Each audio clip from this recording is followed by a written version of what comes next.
Warfare has been a recurring theme in human history, but how different religions approach the ethics of war reveals profound differences in values and principles. Today we will explore the teachings of Islam, Judaism and Christianity on warfare, focusing on the treatment of non-combatants, the environment, forced conversion and ethical conduct in war. In Islam, the Prophet Muhammad, peace be upon him, set clear ethical guidelines for warfare. His teachings emphasized mercy, justice, and the protection of innocent lives. These principles were revolutionary for their time and continue to inspire millions today.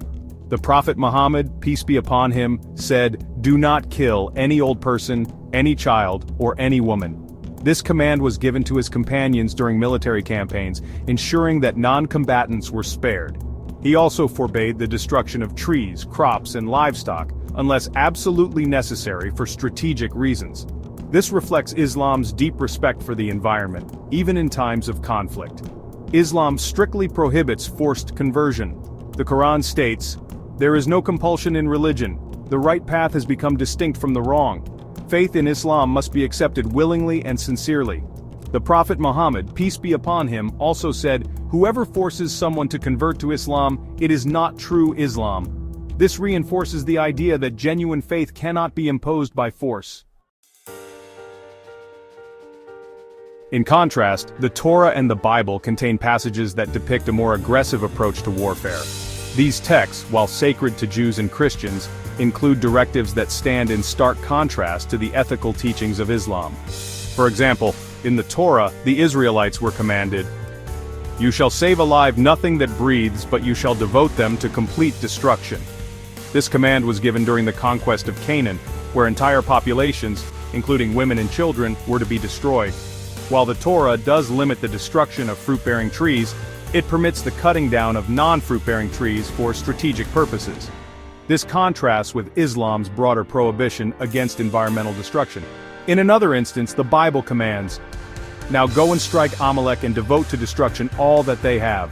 Do not spare them, but kill both man and woman, child and infant, ox and sheep, camel and donkey."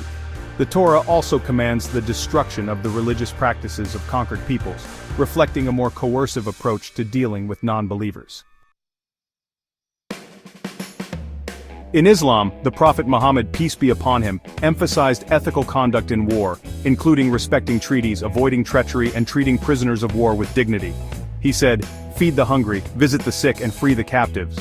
In the Torah, however, there are instances where the Israelites were commanded to kill all males of a conquered people and take women and children as spoils of war. For example, in Numbers chapter 31, verses 17 to 18, they were told, "Kill every male among the little ones, and kill every woman who has known a man by lying with him. But all the young girls who have not known a man by lying with him, keep alive for yourselves." Additionally, the Torah permits taking women from conquered peoples as wives, provided certain conditions are met. This reflects a more utilitarian approach to warfare, where the lives of women and children are often treated as property. While these comparisons highlight differences in the ethical teachings of Islam, Judaism, and Christianity, it is important to remember that interpretations of these texts vary widely among religious scholars.